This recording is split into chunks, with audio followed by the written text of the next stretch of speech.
Hello, my name is Jessica, and this is my second video for people with burning mouth syndrome. This one's going to be about the root causes that are known, and the first one is thrush. That's one of the first things I explored, and it's pretty easy to diagnose, and it's pretty obvious if you have it. Usually you'll have a white coating on your tongue that you can scrape off. You go to the doctor and they swab it, culture it, see if it grows fungus, and you'll be treated with probably either an antifungal pill or nystatin, which is a swish and spit, I think. Thrush is a very obvious yeast overgrowth of the mouth. There is also just like candida of the gut, which is something I'm still exploring and something I don't feel is as obvious as thrush. And because for me, I do get a slight white coating on the back of my tongue when it's bad. So I don't know. I'm still exploring this. There are lots of tests that can be done, stool tests and stuff. So thrush is definitely something to look into. I did have thrush. I did have a test for thrush. It was negative in the beginning, just of my tongue. So that was pretty much ruled out immediately. Second one I want to go over is oral allergy syndrome. Obviously, it's just what it sounds, you're allergic to something you're eating. And there's probably a lot more to oral allergy syndrome. I'm not an expert on any of these. I'm also not a doctor. I'm just a person exploring burning mouth on my own through my own experience. So if I say anything that people are like, that's not true, or there's more details to that, I'm sorry. I'm just saying what I'm experiencing and what I know. So I explored oral allergy syndrome through allergy testing. I did the thing where you go to an allergist and they poke your back with a bunch of needles that have stuff on it, all sorts of allergens and foods. I was allergic to just a few things, but not food related. Nothing was food related. So olive trees, cats, dust, like pretty common things. So that was pretty much ruled out for me early on. Excuse me. Vitamin deficiency is another one. It's a big one and it's very common. So this is one that really could help you if you haven't tried this yet. A lot of people are B vitamin, zinc, or iron deficient. There's so many different vitamins. So if you haven't gotten a vitamin panel, definitely go check that. I will say I highly suspected this for myself because my ferritin was so low at 10. And I think because my ferritin was low, it was dragging my B12 down as well, but it never really got that low. I mean, it was still very normal, like 500 or something. And so I always thought, oh, maybe it's the iron. If I just get my iron up, it'll be better. And there are people who've gotten their ferritin up and it's helped tremendously and resolved the problem.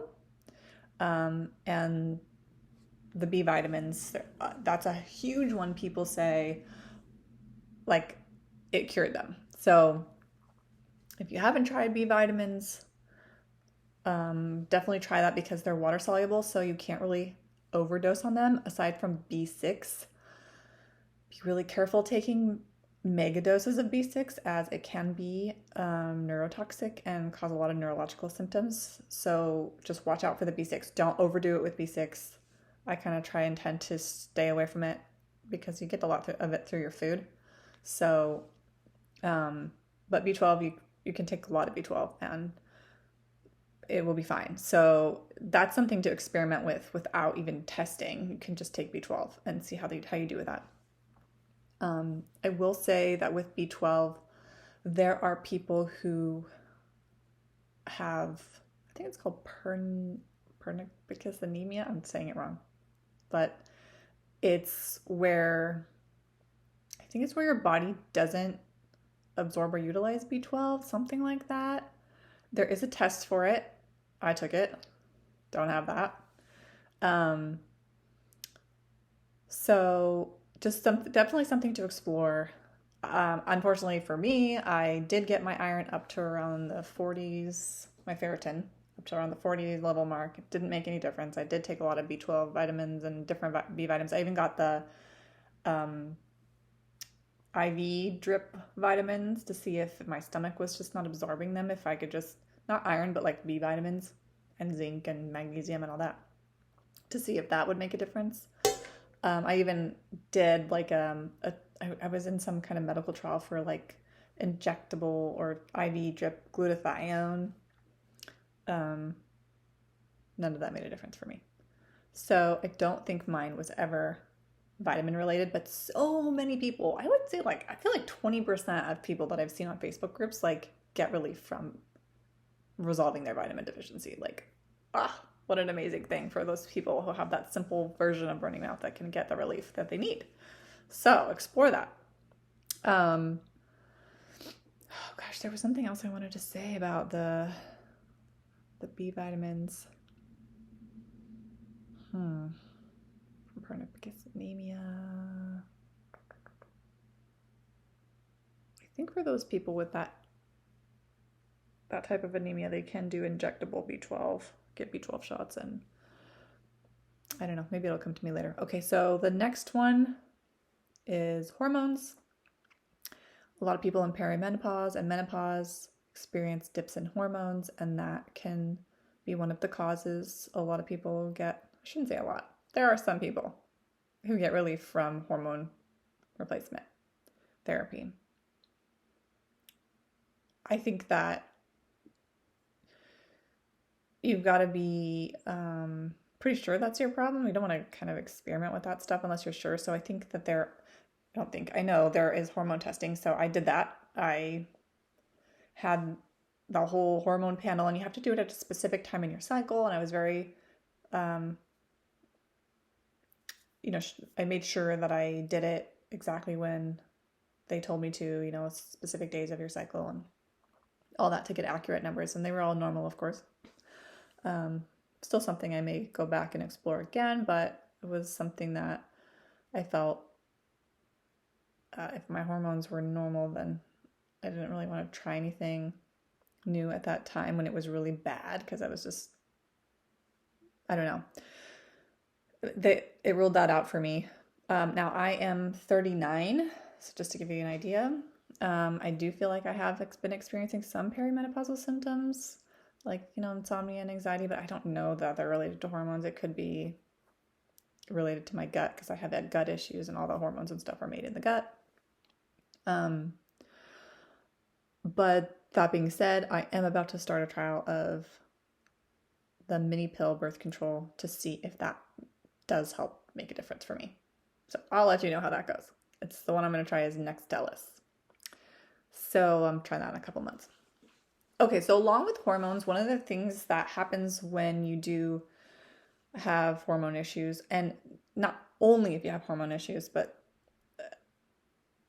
along with perimenopause and menopause, I think comes a lot of dryness. So dry mouth, right?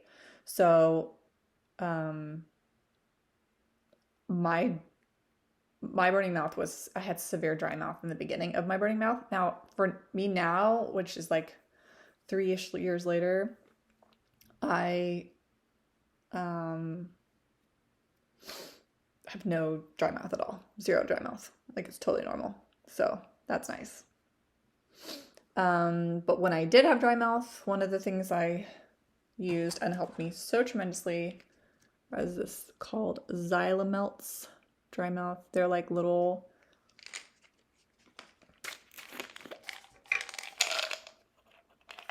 they're like these little pill things on the back. You get them slightly wet and you stick them up on top of your, wherever in the inside of your cheek, and it sticks to your gum. So your gums. So it, you can sleep with them at night, which was really helpful. So that's something for dry mouth. Dry mouth is also the side effect of several different medications. So if you're taking prescription medications, even if it's like for like high blood pressure or anything like that, make sure that you look into the side effects of those medications and if they're causing dry mouth or that they may be contributing to your burning mouth or causing it. So I have seen people come off of medications and it goes away. Let's see. The next thing I explored, or one of the other root causes, is Sjogren's, and that is an autoimmune condition. There is a test for an antibody that Sjogren's antibody that will confirm that you have that. I don't think it's the only way. I think there's also like a lip puncture that they do, which I did not do because I was like, no.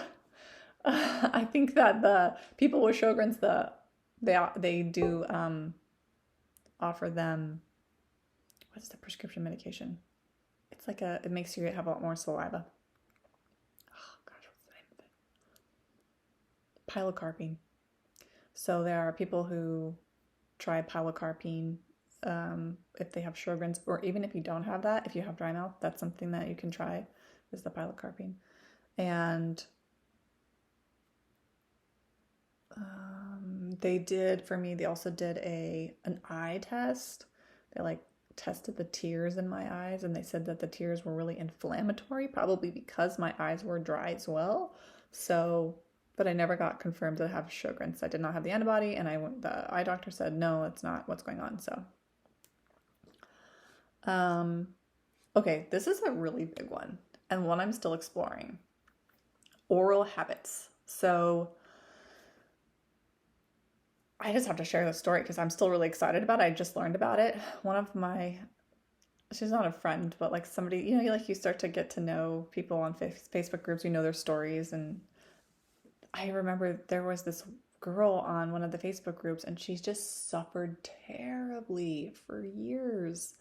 And she was so desperate. And my other burning mouth friend and we would talk about like, oh man, it hurts because we were like 2 years in. So we were like, it hurts to see her starting out because she's just having such a hard time, I mean, it's just so bad and for so long, So I recently looked her up and she said that she discovered a, what's it called? A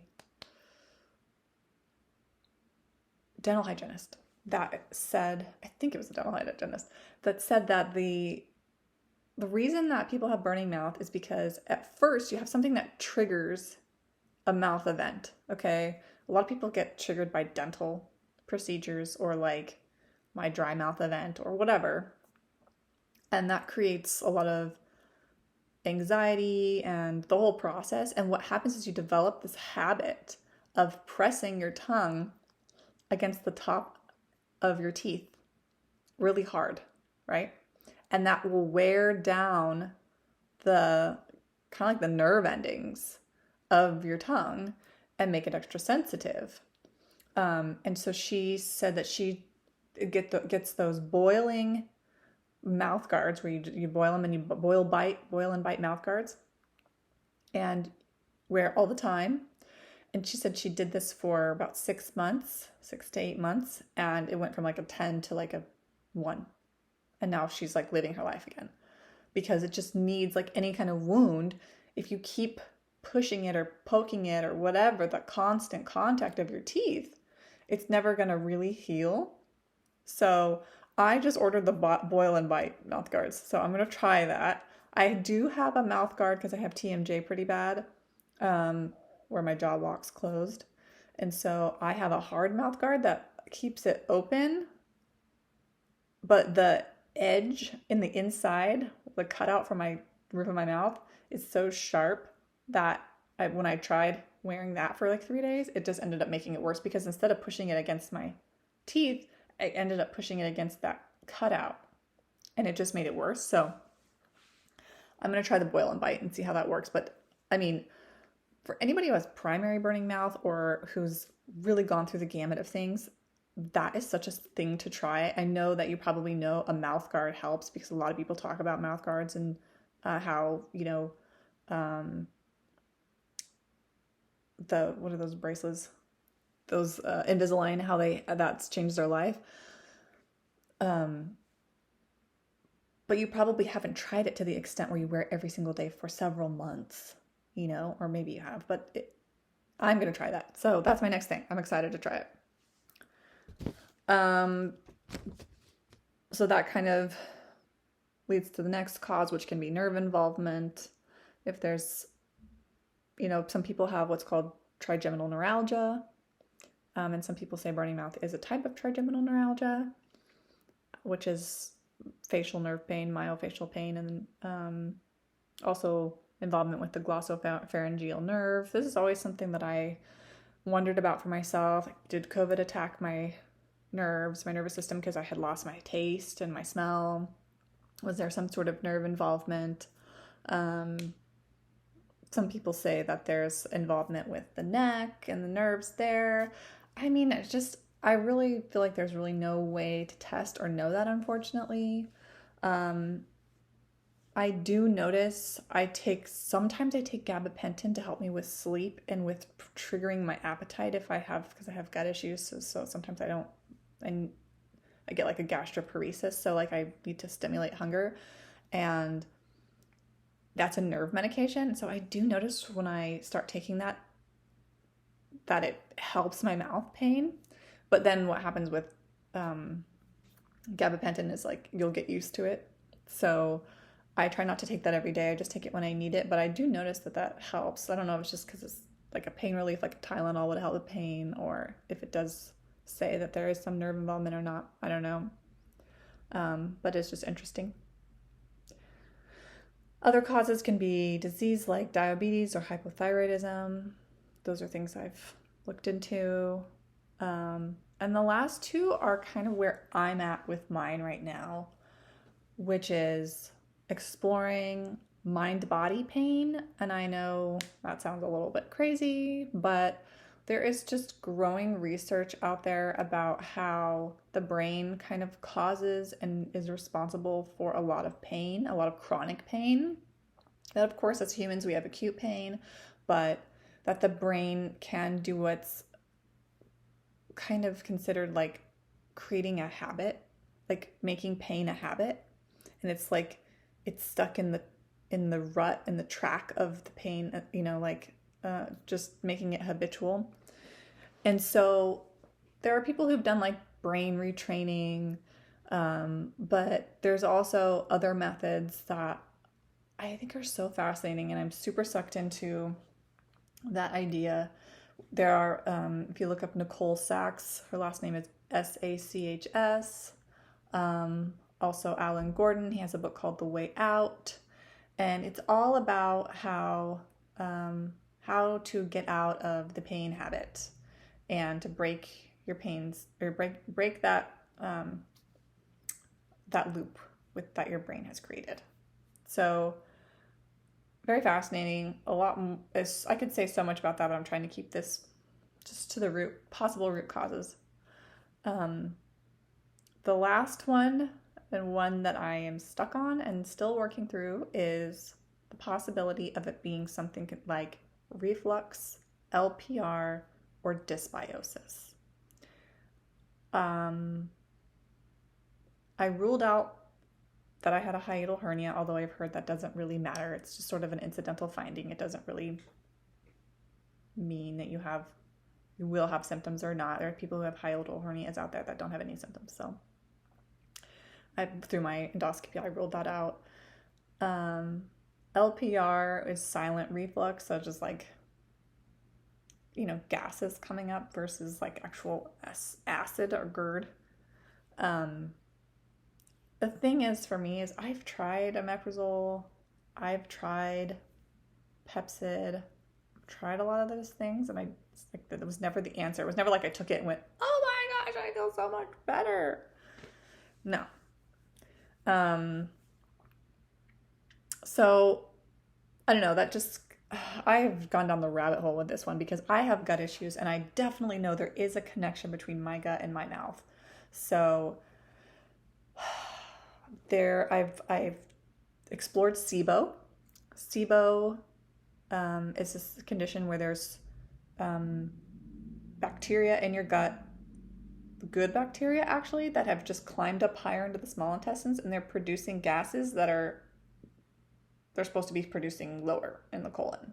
So I actually took a SIBO test. It was negative. I bought one of those food marble devices where you can do it at home and you just blow into it after you eat, and it tells you how much methane and hydrogen gas you have. I'm good, no SIBO there. But it was really good to know because you ruled out SIBO, right? But I did have a friend who did have SIBO, and I still wonder if it was related to her burning mouth, because she's doing almost 100% better now, and that was a huge part of her journey, was getting rid of SIBO. So I still do wonder if that could be a cause for some people. And H. pylori is another thing I looked into. I did a breath test for that. I did lots of supplements to try and get that under control to see if that was possibly it, but no negative breath test, and pretty much ruled that out.